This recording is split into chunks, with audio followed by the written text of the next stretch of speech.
Welcome to the Action Network podcast. I am Evan Abrams, and I am joined by NFL betting expert and futures analyst Brandon Anderson. First of all, Brandon, what's going on? Nice to see you again. How are you? Good to see you. We're back after the weekend. For the folks listening, we're back after only a few hours. We just dropped the Offensive Rankings podcast earlier today. Now we're going to defense. So glad to go back to back here and wrap up our rankings week. Yeah, we're going to mention the offensive one a few times during this pod. So if you have any reference, want to go check it out, definitely go listen. But I think it's interesting at the end to talk about maybe your composite rankings together, look at some averages, things of that nature. But to round out all of our rankings podcasts here at Action Network, Brandon's going to go bring us the defense now. So Brandon, explain to the listeners a little bit on how you compile these rankings. You know, both offensively and defensively, there are some differences. So talk to us about D. Yeah, so offense, we obviously kind of did in parts. We did quarterbacks, we did the skill positions, offensive lines, we got into it with coaching. Defense is just kind of brand new today. We talked about it a little bit with coaching, but otherwise, you know, we could have done defensive lines and linebackers and secondaries maybe another time. It's kind of all factored in here together, but it is a similar process. I am ranking each of those positions individually, compositing things together, amplifying with the coordinator, all the stuff that we've talked about along the way. Some key things with defense.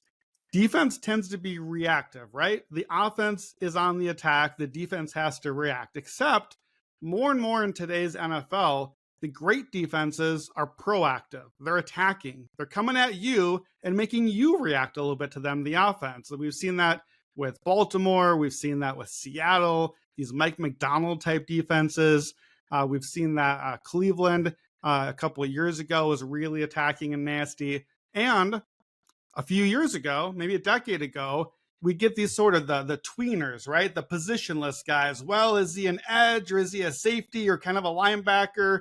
And those guys would fall down the draft boards. Well, now those same dudes are weapons, right? Now we're unleashing them. Now they make my defense flexible. Those are kind of the skill players of the defense, right? So I think defense is getting more exciting and a little more proactive, especially as we get some really interesting defensive minds in here. A lot of schematic stuff.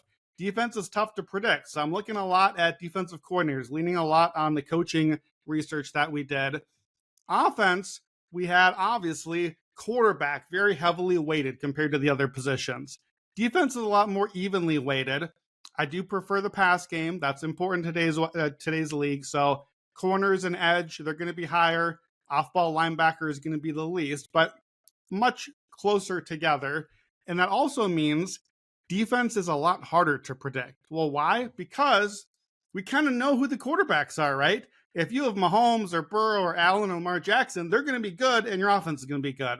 There's no quarterback on the defense. I don't mean like the play caller. I mean, there's no one dude that's that good, that dominant. Look, last year, Micah Parsons, Myles Garrett, Micah Parsons, guys who are clearly among the best individual defenders in the league. Not great defenses necessarily around them. One guy can't quite impact as much like a quarterback would.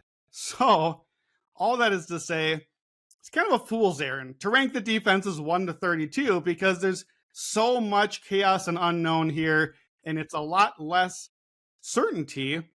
But we're going to do it anyway. That's what we do. Like with offense, think of these less as defined rankings and more as if I have you near the top, that's me saying I'm more confident you're going to be near the top. If I have you near the bottom, same thing. If you're in the middle, we're kind of trying to sort it out. And, you know, we're going to focus on our wins here. Last year, we got the Seahawks breakout defense in advance. The year before, I was in on the Browns and the Texans. There's been some bad ones. We'll get to those as well. Everything in tiers as always. So the groups together kind of comparing to their peers. And that's it. I kind of feel like on defense, injuries tend to compound on each other a little bit more than on offense, where, you know, maybe you have that in like a wide receiver core, but it's mostly single player injuries. So I tend to agree with it. And I think it's becoming more interesting with these like Abdul Carters who can play different spots on the line and having more of those people where it becomes more difficult on the offense. You think of like what Minnesota does and what Todd Bowles does in Tampa Bay, like different things to just confuse people. So, all right, defenses, Tier 1, we are going to start with the Juggernaut. Now, this is Juggernaut potential. You've only got 2 teams listed here. And the tease is that your number 1 defense was 14th in your rankings last year. So, heck of a jump. Go into it. Yeah, so I got the Texans number 1 and the Steelers number 2 here in our top 2. So the Texans, I think, are not a huge surprise in the rankings. We're going to talk about this a bunch here at the top. If you look around the rest of the league, you listen to some other podcasts, read some articles, there's kind of a consensus top 6 defenses that everyone agrees are effectively the top 6, or at least like in their top 10 in some order. Houston is one of those teams in that mix. I'm rocking the Houston Texans shirt today. We were on Texans Island a couple of years ago. This was a defense that D'Amico Ryans came in and immediately got results. Will Anderson as a rookie of the year, paired up now with Danielle Hunter. The defensive line there has been great. Derek Stingley is one of the best corners in the league, and they got great play from Kamari Lassiter last year as a rookie. Now they got Jalen Petre, the old safety. They moved him to corner as well. CJ Gardner-Johnson's in that safety. I think that's kind of a mean identity sort of guy that D'Amico wanted to go get to lead the defense. They've been top 3 run defense each of the 2 years D'Amico has been there. They are, I told you, edge and corner are my top rankings. Well, Houston's top 3 edge, top 3 corner. So that's a pretty good way to start out your defense. And D'Amico is not necessarily an attacking defense mode, depending on how you define it. They're going to not do a lot of crazy schematic stuff. They're just going to say, our guys are better than yours, and we're going to try harder, and we're going to be better than you. And we got Will Anderson, and we got Derek Stingley, and we got guys who are going to come at you and hit you, and you're going to be sick of it. So I think the Texans, last year, I was out on the Texans as a whole, and I kind of pulled the whole ship down, and I was right on the offense, but the defense was just as good. I'm still a little skeptical on the offense, but the defense has proven that they are that good. Last year, they were actually even kind of bad in the red zone. Red zone defense, like most defensive stats we'll talk about, not super sticky. So actually, they might have a chance to be even better than last year. Maybe they get a little luckier in the red zone. And I think that this is a team with real juggernaut potential, and they're my number 1. Yeah, high basement. I just think there's not much for them to fall here. I've always thought about the division as well. Division is usually pretty poor on offense, which probably helps us out a tiny bit. It's supposed to be a little bit better this year, so maybe that shifts a tiny bit. I'll say this about Houston: 19 interceptions last year, second in the NFL. They led the NFL in interception drops with 13. So that 19 number also could have been a lot higher. Again, not completely sticky year to year, but that defense should be opportunistic at minimum. So who's number 2 on your list? Number 2 is the Steelers, and this one should be a surprise in some ways. I'm surprised that it's a surprise. The Steelers, it's a steel curtain. Like, we know what the Steelers are, their defense, but this is the one team that's not in that group of 6 that I talked about that are kind of everywhere else in all the rankings. I haven't even seen the Steelers necessarily in people's top 10s. They are, to me, clearly with Houston about even and well ahead of the rest of the league, but it's a big bet on the secondary. And I think it's a risky bet. I understand. The Steelers went out and about a month ago traded for Jalen Ramsey. They also signed Darius Slay in the offseason. Well, investing in older corners has not always gone well, and it's not necessarily always easy to know how do corners translate, how do any defenders translate to a new scheme, to a new different type of positional play.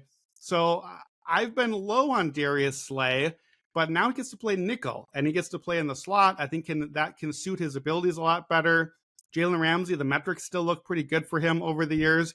And this is the best edge rushing group in the league. TJ Watt, still a star, even at his advanced playing age. Alex Highsmith, I think it's lost a little bit, but he's a top 10 guy next to him. Nick Herbig is this like situational pass rusher that'd probably be a star on another team. He's easily the best third rusher on any team. And what's crazy is I just said all those names. I think Cam Hayward might be the best defender on the team, right in the middle of everything. So it's a ton of talent. It is, for me, on talent alone, taking the scheme out of it, number 1. But it's not like the scheme is bad. Mike Tomlin, the results are pretty obvious for themselves. They've been a top half of the league defensively. And I say top half, I mean DVOA. Most things I'm talking about today will be DVOA unless I say otherwise. Top half of the league for the last decade. Every single year on defense. top 14 in 16 out of 18 Tomlin years. So basically every year you're guaranteed top half. Top 9 pass defense, that's near top quarter of the league, 5 of the last 6 years. Top 7 run defense, 5 of the last 7 years. The floor is so high with Tomlin, and frankly, with TJ Watt and Cam Hayward and all the guys that you're getting here. And I just don't see why we aren't talking about this as one of the clear top defenses. Now, I look back in my rankings, I seem a little high on Pittsburgh year after year, which just the way my setup is, maybe that's kind of an error in Pittsburgh's favor.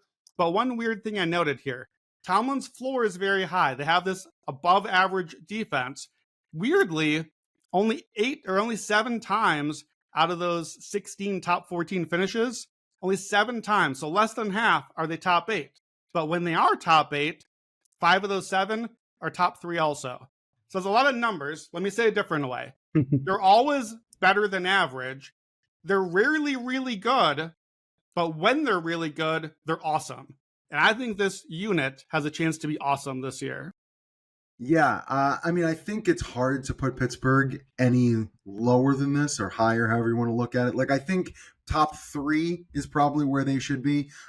Just some simple stats here. Like, last 3 years, games where a defensive allows 20 points or less, Pittsburgh leads the league. Like, every one of their games seems to be a great job by the defense where they're looking for offense. And that has seemed to be the issue. Since Big Ben's retired, it's really just been them trying to figure it out on that side of the ball. But their defense has come through. I found this one great as well. Most interceptions on their own half of the field. So basically, when the other team is driving on their side. Last 2 years, Pittsburgh is 19. They lead the NFL. They're also opportunistic. So, I think we have questions about the secondary, but man, those linebackers with Highsmith and even Queen, and then you look at the pass rush, even they had Harmon, they're at least top 3 in this area.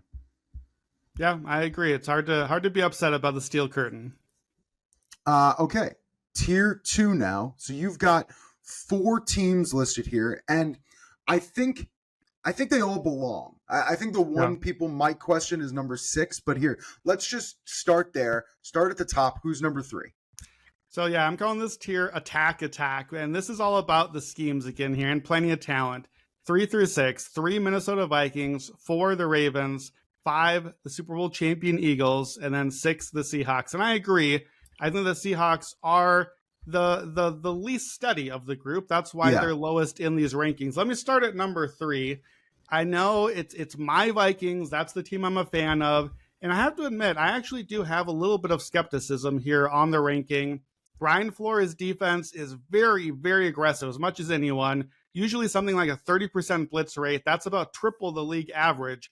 That makes this defense very volatile from play to play, even not just season to season and game to game. It means Minnesota, more than these other top defenses, gives up explosive plays. That's not great, but they're doing that because they're hunting explosive plays. They're trying to sack you. They're trying to force turnovers.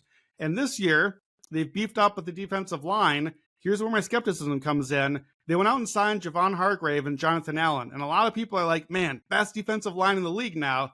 Hargrave and Allen haven't really done it for a couple of years. They can't stay on the field, and they haven't been that great. And they've been better pass rushing than run defense, which is what Flores wants. But now you add that to Dallas Turner, last year's rookie that wasn't really healthy much of the year, and Grenard and Van Ginkel. Lots of pass rush. Is the run defense going to hold up? And how does that whole mix stay together? It needs to be great because the corners are not that great on this team. The corners need to be protected by the pass rush. So I don't know. You know me. I'm like a Minnesota sports nihilist sort of fan. I guess maybe am I protecting myself emotionally with the hedge here a little bit? Perhaps. But I do think there's more variance. The Vikings defense thing is going to look awesome against bad teams, but occasionally going to give up some really big plays and really big games, especially against those top quarterbacks. But, so goes the NFL. Most times, top quarterbacks are going to carve you up. It's just a plug and play with Minnesota's defense. It's just the way they do with the blitz. Talented players end up getting to the quarterback, but they figure out different schemes, and it makes it really, really difficult. But again, you're right. some quarterbacks really good versus the blitz. They end up getting burned sometimes. But I agree. Okuda, Rodgers, like I'm not in love, No. with their corners, and especially the additions. But it's Minnesota. Last 3 years, they have the most games with at least one turnover on defense. Their blitz causes trouble for opposing teams, and it's just going to be that way. So I think you're probably right to have them in this tier. I just don't know necessarily if they're third. I think that's a little high given the questions, but that's my feeling with Minnesota. Yeah, I agree, honestly. Minnesota, the reason I have them third is with offenses similarly. Listen to that pod if you haven't yet. But I kind of rank, here's what's the range of outcome. And range of outcome is always tough to rank. And in defenses, I have defenses sometimes that are like range of outcome, 10 to 30. Like, how is that even helpful when it can be like over half of the league? It's because defense is tough to predict. Minnesota, like I have Houston and Pittsburgh so clearly ahead of the rest of the pack, which is weird. I don't normally have that defensively because they're clustered together. Minnesota is the only one of this group or anyone beyond that has a range of outcomes that can hit number one. They're the only one that could hit that top group. So for me, that's why I had to put them in there. For example, Baltimore and Philadelphia, the next two have a range of 3 to 10. So it's not much of a difference, but that 3, that's you can't get out of this tier. Minnesota, by my metrics, can get out of the tier and jump a level. I don't know if I necessarily agree with that. I'm trusting the metrics here. I'm going to go with the Eagles next here. Our Super Bowl champion, Vic Fangio. You got to lead any one of these teams in the tier. You're leading with the name of the defensive coordinator. Who's the guy calling the shots here? And Fangio obviously called the shots and did a great job last year. The Eagles are very weird defensively. The last 4 years, we now have 2 top 6 defenses, 2 bottom 8 defenses in between, and it's been back and forth each year. So, okay, are we due for bottom 8 now? Well, probably not. We're vacillating a lot because we keep changing coaches. So we kept Vic Fangio this year. I think Fangio is the floor, right? You're going to have some stability here. There are some question marks. We saw last year, Zach Bond went from kind of off the scrap heap to all-pro linebacker. Okay, great. Do it again. Can you do it again? Because you might be somewhere in between not an NFL player and the best guy at your position, right? So which version of you are you between? And of course, the corners had been really falling off. Philly went out and invested in the corners. They bring in Cooper DeJean, they bring in Quinyon Mitchell, and overnight, 2 rookie corners are top 10 corners in the league. Hey, that's great. Do it again, because rookie corners aren't supposed to be top 10, and we saw the best of the best version of this team, but where's the pass rush on the Eagles? Sweat is gone. Milton Williams is gone. Those guys were huge in the Super Bowl. Hassan Reddick is gone. Brandon Graham is gone from a couple of years ago. It's a lot of pass rush that's missing, and Philadelphia usually finds answers, but they're going to have to find answers. So I do think there are a few more questions than are kind of giving them credit for, but Aaron Schatz posted the last 10 teams that finish number 1 DVOA on defense the following year usually don't go number 1 again, but they are top 10 8 of the last 10 years. That's a pretty good floor to just know, okay, I got a top 10 team, median finish is 5th. Great. It's exactly where I have the Eagles at 5th.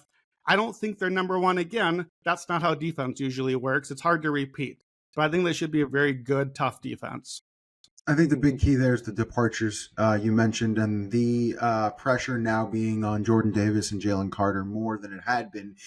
In the past, it's more they're great players, they're adding to what you have now. I think you almost rely on them. I think you have it right in the middle. You had Philly as the 15th defense last year. You have them at 5 this year. I think they get to like 8th. So I think you're probably about there. But yeah, I think you're also right to question it based off of, let's call the depth they had last year. So keep rolling. Yeah, let's do Baltimore and Seattle together because they're very similar type of defense. It makes sense because Mike Macdonald builds the Baltimore defense, this nasty, aggressive, in-your-face, coming-at-you defense, and he does so well that he gets hired away to coach Seattle, and he leaps their defense into the top mix of things, and Baltimore just keeps doing what they've been doing under Macdonald. So here they are, both similar style of defenses. Baltimore goes out and brings in Jair Alexander and Awuzie to add depth to the corners on top of Nate Wiggins, the rookie last year, on top of Marlon Humphrey. This, I think, is possibly the number 1 secondary in the league. I didn't mention Kyle Hamilton, who is a top 10, probably at worst, defensive player, a guy that in the right year could even be like, we've never had a safety defensive player of the year. People would love to give Kyle Hamilton that award for a first time. And the crazy with Baltimore is they've been a top 10 defense 8 of the last 9 years by DVOA. And why is that crazy? Well, it's crazy because they keep changing coaches. It's not just like, oh yeah, well, we just had Fangio for 9 years, so we're always good. Or like Tomlin has just had Tomlin's defense all these years. Baltimore has had different coaches and completely different schemes along the way, and they just keep finding ways, even when the things start out slowly, like it did last year under Zach Orr. New name, what's it going to be like? They got there by the end of the year, and they're as good as anyone. And I think with Baltimore, too, a little bonus, that offense is going to be great.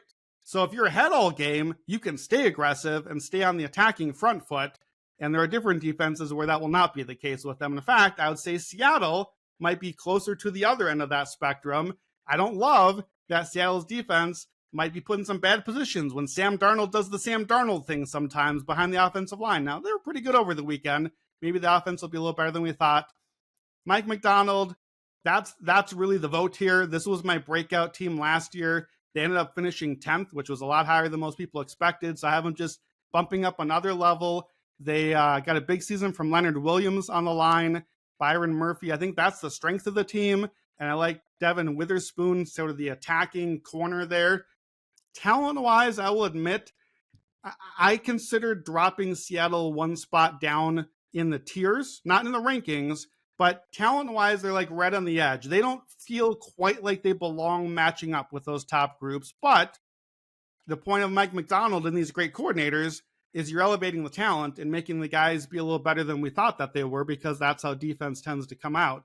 So I'm sort of in the middle here. I'm a little bit lukewarm just comparatively to my diehard love of Seattle last year. I think I'm on the island this year, but I haven't left either. I still am happy to keep my stock and just hold for this year with the Seahawks. Yeah, I think Ravens and Seahawks is an interesting comparison because I feel like the Ravens are like 2 levels ahead of the Seahawks, and I can see the vision. I see where Seattle's trying to go, but like the names aren't there. Then you add Malachi Starks in Baltimore, which I just love and can't wait to see him on that defense. I just think there's more options in Baltimore. And it's also interesting to say, yes, you face Burrow, but between Pittsburgh, which we all have our opinions on Rodgers, and Cleveland, like I'd rather face that division from like a passer point of view than Kyler, Purdy, and Stafford. I mean, Seattle, yes, good defense, but tough to go against those quarterbacks, 6 times a year. So that would be my opinion. But I like Seattle. I think they probably finish a few spots back of where you have them, but I think they're on the way. Let's call it. Yeah, and again, a good reminder that I know we're publishing these and calling these rankings. These are a little bit less rankings as how likely are you to finish up near the top. So this is almost me saying I think Seattle is the 6th most likely top 10 team. It's just, hard to frame it that way, but that's kind of where we're at. Let's go tier 3. Let's get crazy is what I'm calling this group. And I talked about the top 6 group. We haven't mentioned the Broncos yet. They're in this tier now. But after this group of 6, if you listen to the podcast and read the content, people are all over the place. Like pick 20 different defenses and fill in the back end of the top 10. And that's where we're at. So this is where some of my favorite sleepers come in. So I've got number 7, the Bears. Number 8 is where I've got the Broncos. 9, 49ers. And 10 Patriots. So let me start with the Broncos here. They're a team that has been, I've seen them number 1 in a lot of defense rankings out there. They're a team that people are very excited about. They had a huge leap last year.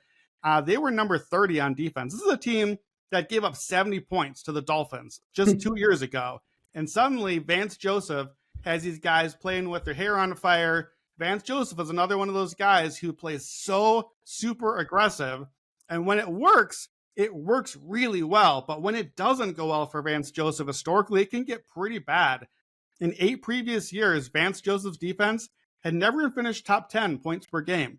They only finished top 10 in yards per game once defensively. They're 20th or worse in run defense 6 of his 8 seasons. Suddenly, they're number 1 last year. Okay, I'm skeptical because Vance Joseph do the thing again. His scheme is going to bring a ton of pressure, which is a good way to try to cover for the lack of talent by just trying to confuse lesser quarterbacks sometimes. It means heavy man-to-man, and it makes you vulnerable because man-to-man can get beat. And last year, Patrick Surtain wins Defensive Player of the Year. I think we remember how I feel about that. I wasn't a huge fan of that award. Was he really this elite shutdown corner, or were the other guys, Moss and some of the others there, were they just a little more beatable? And how about against top opponents? Because last year, this defense got to face 7 backup quarterbacks during the season. When they faced the top 12 DVO offense, they were 1-6 on the season. And don't forget, in those pretty metrics at the end of the year, those include the finale, Week 18 against the mighty Chiefs. No, Carson Wentz's Chiefs, and they won 38-0. And all those metrics are like super boosting up Denver's rating for the year, even though it was like a preseason game effectively. Denver tried and Kansas City didn't. So I just have a lot of skepticism built in here. Denver went out and added Dre Greenlaw and Hufanga as safety. I'm skeptical that in a new system and coming off of pretty big injuries that they'll be the big additions people seem to think. 2 years ago, the Browns made a huge leap into being this superstar awesome defense. And I had them number 1 last year. They remind me a lot of these Broncos, or maybe vice versa. I think there's a lot more downside than it seems with this team. Frankly, I think most likely they finish outside of the top 10. There's plenty of talent here, and if it goes well, it could be really good. But I think there's a longer tail down, and I'm a little worried about the defense. Yeah, I think you're right. About 10th or 11th would probably be where I see them finishing. I think the thing you nailed was the backup quarterbacks, and just like the level of inexperience, at least, or lack of talent facing on the other side of the ball. They had 183 pressures on early downs, first and second down on defense last year. That's not only the most in the NFL last year, most of any team last 3 seasons. So I think facing those quarterbacks really did make it easier on a level for certain defenders in certain positions. The other thing is, and I did a little bit of digging on this, first in EPA per play on defense, usually those teams in first really go down an average of 11 slots, basically decreased since 2020 for teams who finish in the top in EPA per play. So I think they probably get to that 10-11 range. A lot to like, but I think some things to question. But listen, you had them 30th last year. They finished first in some areas, and now you have them in 8th. So I think you're about right. All right, keep rolling. Yeah, Bears here at number 7. I guess I'm in on the Bears this season, right? We talked about Ben Johnson plenty. It's not just him. Dennis Allen comes over. Dennis Allen had led a top 8 Saints defense 6 straight seasons before they fell off a little the last couple of years, still above league average. They were top 5 run defense 4 of those years, top 12 pass defense pretty much always. There's plenty of talent in Chicago. Jalen Johnson is one of the better corners in the league. They went out and got they got a lot of talent at linebacker and at defensive end, and I think now they get the right guy to come in and lead the way. So I'm not in love with the defense, but I think giving them just a good defensive coordinator in Dennis Allen puts them into the mix as just a good above average defense. San Francisco, it's again, give us a name, give us Robert Saleh, and we've seen what he's done in San Francisco. He took what was the 24th defense early with his time there, jumped him to 2nd and then 7th. Then he goes to the Jets, and he was terrible as a head coach, but great as a defensive guy. They were the worst defense in the league his first year there. Then he got things going, and suddenly they jumped to 6th and then 3rd the next 2 years. And frankly, it's still pretty good last year until they fired him, and then it cratered after that. So he's been excellent, especially with the pass defense. Now, San Fran's roster leaves some serious holes. Safety, I don't love, and at defensive tackle on the interior, maybe as bad as anyone in the league. So maybe I might be like a half year ahead on the Niners here with Saleh. Sometimes it takes a bit for him to kind of find things and make it work, but Nick Bosa, still awesome. Fred Warner, still awesome. I love the defensive line coach on this team, Chris Kokorek. San Fran is where you send your failed defensive linemen to like find new hope again. So Bryce Huff was one of the big free agents last year. Terrible year. Now he's in San Fran. Could he be the pass rusher that they need? Maybe it's Mykel Williams, the rookie that they drafted, next to Bosa. They need Bosa and Warner healthy out there.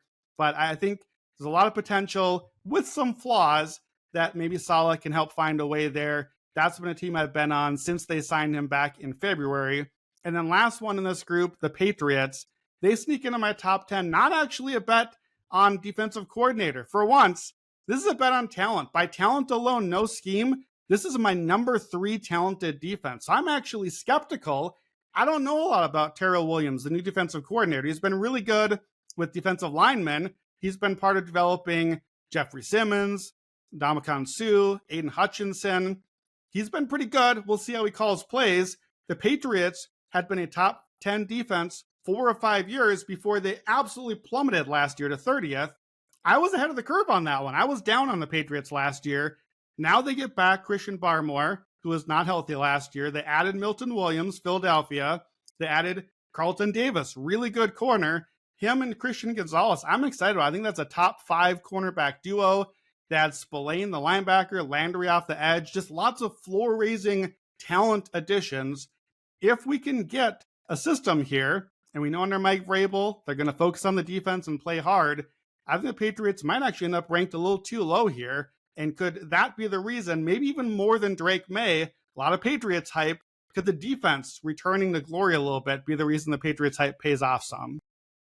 All I really remember from this section was the sad thing that Robert Saleh and Dennis Allen are now coordinators and bettors can't take advantage of them anymore. And that was my one realization. And then I would say for the Patriots, I think you're probably right, but they also now get to face Justin Fields twice a year, which should impact their ratings on some level. All right. Tier 4. You ready? Let's do it. Next 4 teams here. This is 11, 12, 13, and 14. This is, I think, again, as we kind of talked with offense, these teams in this range, I think they've got top 10 potential because they are sitting right outside. But I think there's also a chance 1 or 2 of these teams, get closer to 20th. So it's Bills at 11, Giants at 12, Chiefs at 13, which is probably the most interesting, and then the Colts at 14. So kind of start at it. Yeah, I just call this the should be good, won't be great group. That I think this is just kind of the right range for this group, just kind of fringe top 10. Bills and Chiefs obviously are probably the more interesting ones here just because we know we're going to be watching these defenses in January. The Bills, Sean McDermott, that's the floor. They've been a top 12 DVOA defense 7 years in a row. It's especially impressive. You go back and look at the injuries that they face. Somehow year after year, they lose all sorts of dudes, but that's where I'm a little skeptical as well. They're leaning a lot on, will Matt Milano ever be healthy again? Will Joey Bosa, that's their big signing, how healthy can he be? And I'm a little skeptical too about that kind of cover 2 style McDermott defense. Does that hold up in the playoffs? Does it hold up against the top quarterbacks? They kind of are right in the edge of this range here. Have them top 12 like they've been. Spagnuolo with the Chiefs. There's less talent on this roster, I think, overall. We know the names because we watch the Chiefs every week for the last 7 years. But outside of Chris Jones, who's awesome, and Trent McDuffie, who's really good, like the line and the secondary are leaning very heavily on those 2 guys really being awesome and coming through.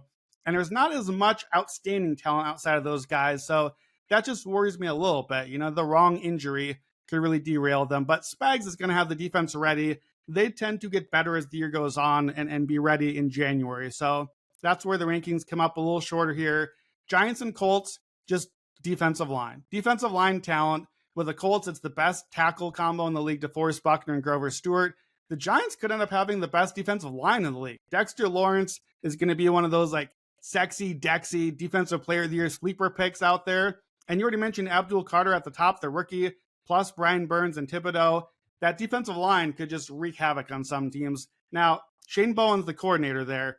I've never been a big Bowen fan. I know a lot of people like him. He tends to shut down the run game, but at the expense of the pass game and bleed huge passing numbers. You hear me talk about things like, I want to stop the pass, not the run. So that's just not the style for me. I'm not sure it's the right style for this team with the corners and secondary they have. But I think if I had to pick one team out of these 4 to sneak into that top 10 or even push further, I think the Giants have the talent to be really interesting. Yeah, Giants on paper, especially that line, looks absolutely crazy. In terms of Kansas City, that's the only thing I'll say there. It's a bend, don't break. They just do so well in the red zone. I look 8th last year, and from 2024, in terms of the top 8 teams in red zone defense, they were also the only one in 23 to finish top 8. So pretty much consistent in the sense that they let up yards when it doesn't matter, and then behind Jones and whoever they decide to put out there at cornerback, they end up figuring it out and letting up field goals. Mahomes scores touchdowns, they win by 1. It's kind of been the recipe recently. And then from Buffalo's point of view, I just feel like they do a very good job at turning other teams over in key situations. Opponent drives ending in a turnover, highest in the NFL last year. They were highest in 2023. They were 5th in 2022. So to me, they just end up figuring it out. Some of their games a little more high scoring, but so they let up points, but end up getting some turnovers. So that's kind of my opinion there. Anything else before we move forward?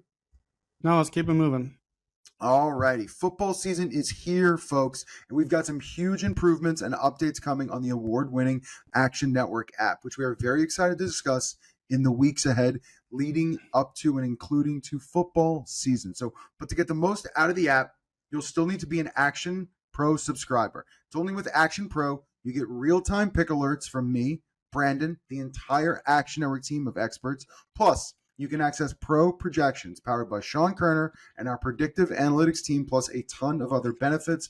Right now, Action Network podcast listeners, you can save $20 off the annual price of Action Pro. Go to actionnetwork.com/pro and use code POD20, POD20. That's actionnetwork.com/pro. Use code POD20 for $20 off the annual price of Action Pro. Okay. Time for tier 5 in Brandon's defensive team tiers. We're kind of going through each one by one here. So you have a tier 5A and a tier 5B, which means you just can't decide between basically 9 teams in the NFL. So I'll let you kind of start here and explain to the listeners what they're getting in. Yeah, it's this fat middle of teams where I'm like, man, I don't know. Some of these teams could end up like 7 spots higher or lower. So really, I almost treated these 9 as its own entire separate exercise. So the ones at the top are the ones I believe in a little more. The ones at the bottom are the ones I believe less in. So my 5A tier, the wild cards I believe in, number 15 through 19, I've got the Lions at 15, Browns 16, Packers 17, Jets 18, and then at 19, I've got the Rams. So Lions and Packers, let's talk about them together just in the division there. Those were teams that actually finished even higher than this in the DVA rankings last year. So do I believe in them if I have them ranked lower than what they finished last year? Well, here's the reason. The Lions I actually quite believe in. I wasn't really expecting this, but by just talent alone, if they're healthy, once they're healthy, I think this could be maybe a top 5 to 7 defensive team on paper, but they're not healthy yet, particularly on the line, which should be a really big strength. But is Aiden Hutchinson healthy yet? He was the Defensive Player of the Year candidate, probably the leading guy last year. Then he got hurt. And he was a leading guy playing against a lot of backup tackles last year. So let's see how it holds up over a whole season. What about Aleem McNeil? We already lost multiple names on the line this year. McNeil's not back yet. It's a big wild card on the line. I think it's a defense that's going to be much better later in the year once they get healthier than they are now. But even outside of that, you go get DJ Reed at corner. That's a great addition. You got Kirby Joseph and Brian Branch at safety. We talked about them a lot on those Sunday night recap pods last year. I think once Detroit's healthy, this is above average at every position on defense. I am also giving them a bit of a penalty here for Kelvin Shepard, the defensive coordinator. He's one of my bottom 3 ranked coordinators. So we don't know. We don't know who he is yet. We haven't seen him call plays. So actually, the injuries are knocking the ranking down. The coordinator is knocking the rankings down. But over time, probably he's going to figure some things out, and the injuries will go away as they get a little healthier, hopefully. So this might actually be about as low as Detroit ranks for the season. Green Bay kind of ends up middle of the pack here. They jumped last year from 27th to 7th. Just low-hanging fruit. No Joe Barry anymore. Finally, we got rid of him, and Jeff Hafley did a nice job calling plays. A little skepticism with the Packers is that they had a ton of turnovers last year, and turnovers can be very fickle and hard to come by, especially interceptions year to year. Last year, they ranked 4th in EPA per play, but 20th in success rate. So that tells me down to down, we're not necessarily getting the job done, but then we get the big plays to turn things around. Now, late in the season, success rate was ticking up as well. I like the guys here. I like Edgerrin Cooper, the young linebacker. There are some weaknesses. The edge rush and the corners are not my favorite. So we know if that's where I'm going to value a lot on defense, I have to be a little skeptical. But both of these end up kind of middle of the pack, partly too. Tough division of offenses to have to go against, even as a pretty good defense. Yeah, I think it's interesting to group them together, not only because of same division, but not too much turnover. I mean, I think the most question on Detroit's defense is, again, just injuries. They stay healthy. I think they're closer to the top 10. They get more injuries week to week to week, which they kind of felt last year. I think they, kind of fade to the 20s. I think the only you can keep going here, but to me, Browns also becomes most interesting because again, offense can put pressure on defense. So depending on what they can produce on the offensive side, like it's the names are there. It's not terrible. Again, you're going to be playing a lot better competition, but kind of talk about the rest of the teams in this group. Yeah, Browns and Jets, I had clearly wrongly top 3 in my predictions when we did this time last year. So now here they are, middle of the pack. Well, yeah, the offense probably didn't help, but the defense didn't quite play well enough either. For the Browns, That's Myles fair. Garrett, good as anyone defensively. They did lose a lot at linebacker. We're going to start a rookie there. We've got Mason Graham, who they got a high draft pick on at the middle of the line. I think that could be a game changer for Jim Schwartz if he hits right away. A lot with Cleveland comes down to the secondary. Denzel Ward, Greg Newsome, Grant Delpit. These are guys that had been pretty good for that really good defense, but they've faded pretty hard since then. So I don't know. It's a hard one to figure out, but I do think the Browns defense is a little too talented for the tank. Like, I don't know what they got to do something about this. They need to lose games and get the high quarterback. So, in the NBA, you'd like shut down Myles Garrett with like a broken pinky midseason or something like that. So we'll see what happens there. The Jets, honestly, they just have a lot of the same talent that they had before things really blew up, last year. So I think just lots of talent on the team. Brandon Stevens in for DJ Reed at corner. Can Sauce Gardner bounce back? Can Koonin Williams get any help on the line? A tough read on the Jets, but I think there's just a lot of talent there. And so that's where they came in. And then the Rams, we know about their talent just up front, especially the young guys. Jared Verse, awesome last year. Kobe Turner, Byron Young. Now they add Poona Ford from the Chargers. The line is the strength. So I think, to me, the Rams is going to depend on the team. As a Vikings fan, boy, don't they know how good the Rams defense can look. That was the playoff matchup. And I think if you get a weak offensive line, Minnesota was all banged up, this Rams defense is going to wreck you. That line is going to just come right through. But if you can hold up a little bit and the line doesn't get there, everything after the line's not so good on this team. So we'll see what Chris Shula does with them. I'm optimistic, but I think they have a long way to go still. Yeah, Rams defensive line, Giants defensive line, a few in the NFL that I love the Ford addition, so I agree. My fun stat before the next section we go into would be just the fact that opposing offenses kicking just 71% of field goals against the Browns last 2 seasons, lowest in the NFL both years. It's like 39 of 55, which is just, to me, random enough where it's just going to get worse this year, but I found that kind of fascinating. All right. Next group here. So this is tier 5B because again, we can't figure out what the heck's going on in this section. In 20th, we've got the Bucks. 21st, the Cardinals. 22nd, the Cowboys. 23rd, the Chargers. You label this wild cards I can't talk myself into. So this is just the bottom of basically the teams we just labeled before that.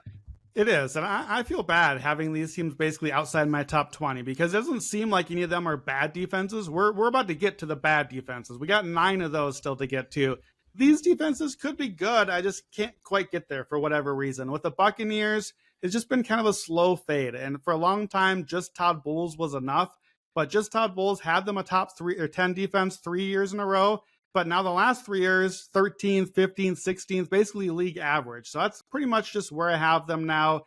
Depends a lot on what they can get out of Hassan Reddick. Can they rehab him and have him be their latest star pass rush guy? I'm not so sure about that. With Dallas, we know with Micah Parsons, I think he's the best defensive player in the league. And so just Parsons alone, who missed 4 games last year and was hurt a lot, just him back and Bland and Diggs only played really 1 season combined. That should make us feel better about Dallas. I can't get that excited about Matty Eberflus, man. Like I know we talk about like the fired coaches returning for defensive coordinator. I don't see the fit and I don't see the elevation there. So I can't get super too excited on Dallas. Arizona is one of those kind of just like hipster defenses that a lot of people like. They jumped last year from 32nd to 14th. So really big move forward. Hunter Rallis, the coordinator, is one of those hot names. And then they went out and they added Sweat on the defensive line and Calais Campbell and Dalvin Tomlinson. So lots of new talent. And I think everyone's like, well, you already jumped to average and now you have these guys now top 10. I'm not really sure it works that way. And I'm not sure that Rallis's kind of funky 3 safety, et cetera, system, how will that hold up? How will that kind of shift now that people can see it coming a little bit? So I still think just kind of middle-ish of the pack for them. And then Chargers, I think, are the most important one here, maybe. It's important that I have them last out of these 9. Jesse Minter, another one of those hot young coordinator names. They got great results last year, especially pass defense.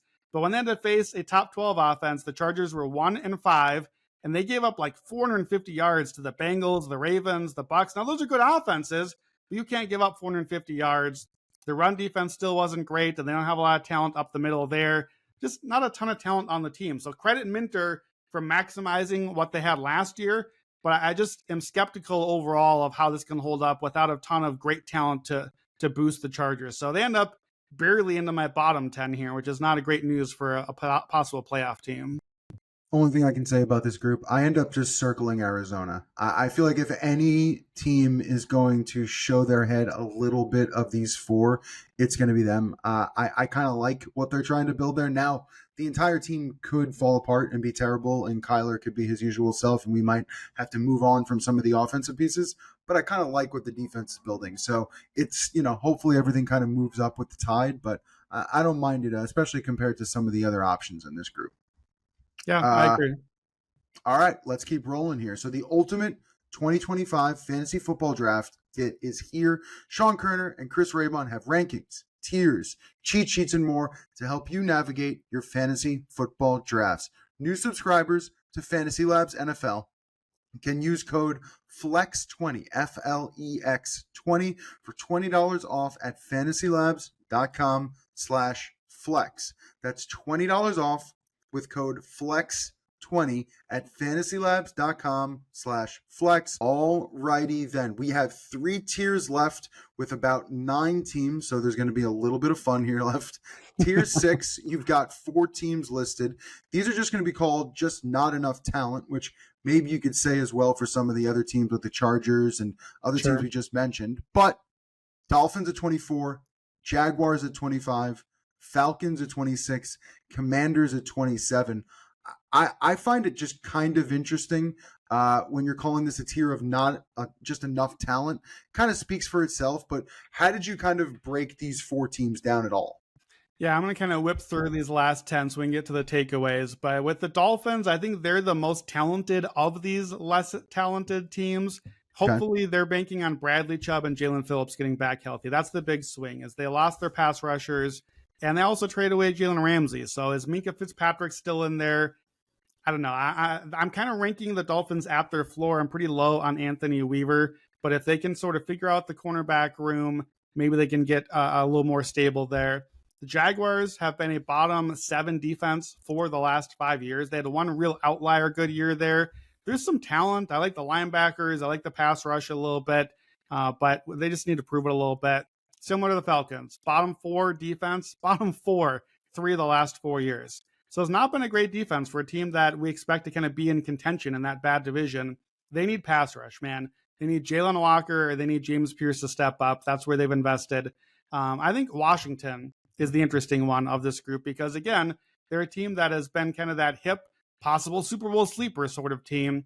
Dan Quinn is a good defensive name. We know that, but Dan Quinn only helped this defense go from 31st to 23rd last year. Now, that's not nothing, but it's not enough either. And I feel like on this team, his usual setup is he allows to have great pass rush and good corners. Of course, we all love that, Dan, but he doesn't have that on this team. They went out and got Lattimore last year, but he wasn't really that great for them and has a hard time staying healthy. They've got the best linebackers maybe in the league, Bobby Wagner and Frankie Luhu. They unleashed Luhu as this kind of pass rushing weapon. Super. Nobody else can pass rush on this team. And also, Bobby Wagner literally retired a couple of years ago and now is back looking awesome again. So can Wagner hold up at his age? Can Lattimore stay healthy? Can Luhu kind of continue to do his thing? It's a lot on those 3 to still be a bottom 10 defense last year. So on talent alone, this is actually my number 30 defense. So I'm really skeptical that there's really much here for Quinn to work with. I actually have him elevating a bad group a little bit higher, sort of like what he did last year. But I think it's going to be a lot of shootouts for the Commanders.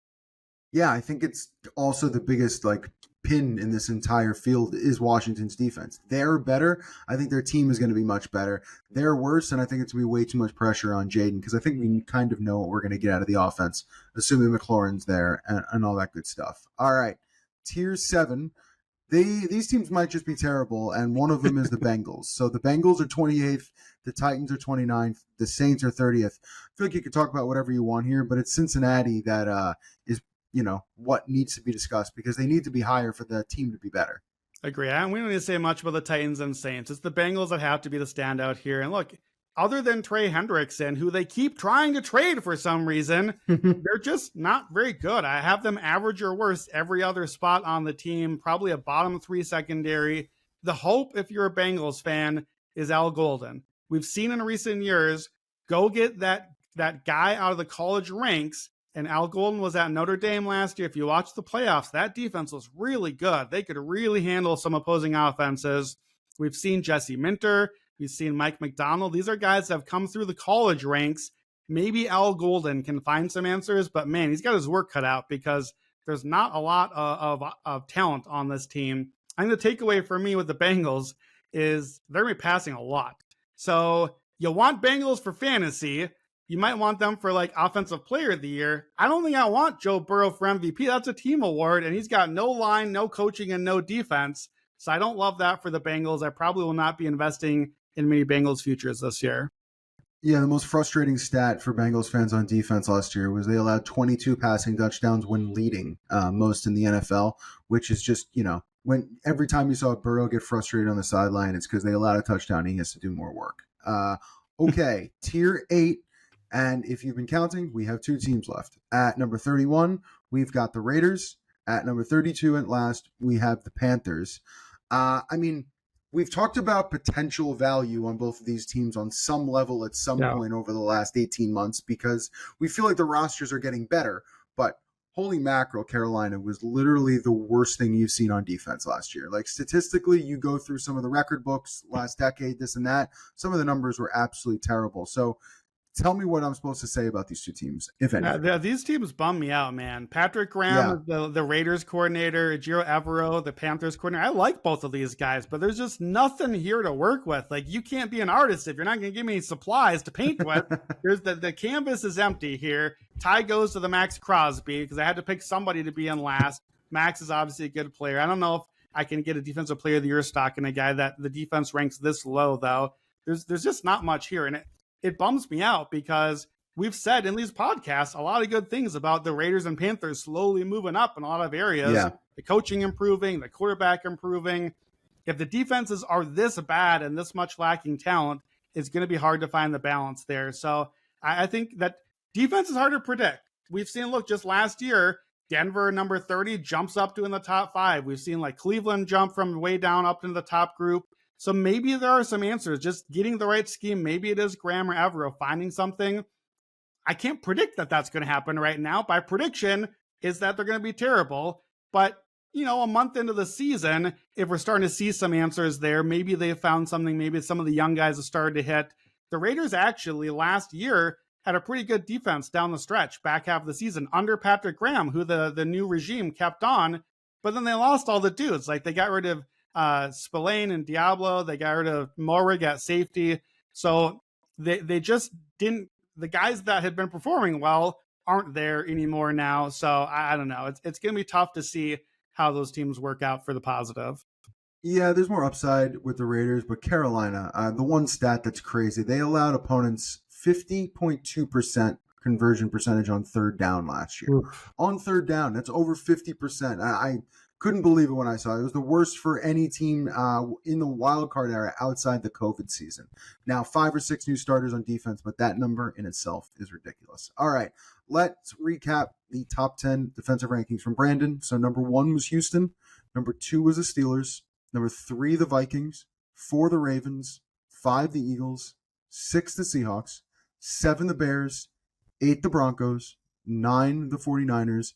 10 was the Patriots, and then just for fun, 11 was Buffalo, and 12 was the Giants. So we can talk about defense and offense. You could do compile rankings, but just go through some betting takeaways from everything we've discussed here, BA. Yeah, so we've had some pretty strong conference splits when we've done some of these with quarterbacks. The AFC is all the quarterbacks, top 5 all in the AFC. With skill positions, it's NFC dominating. Pretty even split on defense. I didn't really expect that, but pretty even top and bottom of the rankings. But notably, the NFC now has 4 teams that finished top 10 offense and defense in my rankings. The Eagles, no surprise. The Niners, the Vikings, and the Bears. That's a surprise. The AFC has only 1 team that finished top 10 in both. That's the Ravens. Now, the Bills and Chiefs are just outside, 11th and 13th in defense. But I think that's notable, and the Ravens maybe are the juggernaut in the AFC this year. Other question, how far can just defense get you, even if we don't believe in the offense? Well, last year, the top 9 defenses by DVOA all made the playoffs, and only the Commanders and Rams made the playoffs from bottom 10 in defense. So defense is becoming more and more important. It used to be heavily weighted to offense in that sort of question, but in our rankings, it's pretty good news for the Texans and Steelers. If they really are a tier ahead of everyone in that top group, that should be pretty safe. What about the Broncos? What about the Seahawks or the Patriots? I have them ranked best in their own division. Could that be enough to be a surprise division win or a contender perhaps on those teams? The Texans, defense alone, maybe that's enough in the AFC South. It might be in the entire division, 4 offenses and 4 defenses. The only other unit that's even top half of the league is the Colts defense, and only barely by number 14.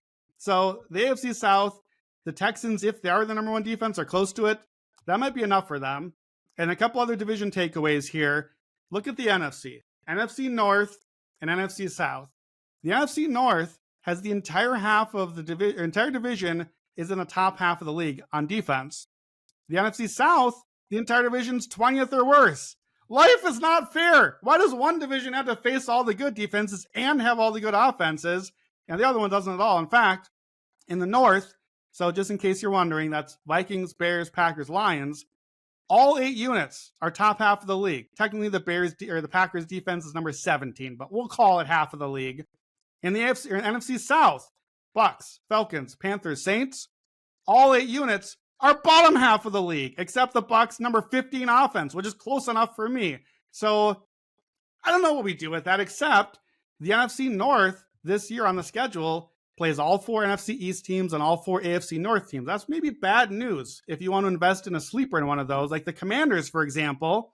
Here they are, low in our defensive rankings, and they got to play all 4 teams in the NFC North this season. That's not great.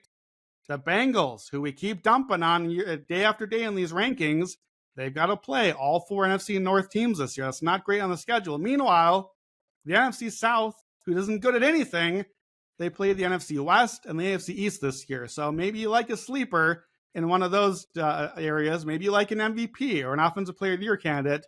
You can face all these potentially terrible defenses. So warning flag for the Bengals and the Commanders, and just lots of interesting takeaways. We could do hours more of looking at numbers and rankings and all the stats. And this will all be up in written form as well throughout this week as we start to kind of, now that I'm done with the rankings, push toward, okay, give me some bets. What are the futures? Who's the worst to first division? That's all coming. That's all next. This is kind of wrapping up the rankings from here. Yeah, all I really just heard is that the Panthers are going to make the playoffs. So that's Panthers NFC Island. South, we're back. Panthers, yeah, we are back once again. Yeah, I mean, I think it's most interesting when you look at your defensive and offensive ratings. And I did a rankings and I did a little composite. Like, you think the most balanced teams are mostly Baltimore, Philly, Minnesota, with a Buffalo, San Francisco, Chicago, and Kansas City kind of after. Like to me, It felt like those were the 7 teams that had it kind of both working for them on both sides of the ball. Interesting nonetheless, but that is it for this podcast. We did offensive, which you can also check out as live. This one is defensive. Brandon will have everything written up. So thank you for tuning in. Do not forget to leave us a 5-star rating and review wherever you listen to podcasts, and download the free award-winning Action Network app. You can save $20 on an annual pro account by using code POD20, POD20 at actionnetwork.com/pro. Also, check out the Action Network Discord. There's a link in the episode description of this podcast. For Brandon Anderson, I'm Evan Abrams. We will see you next time. Enjoy your defense.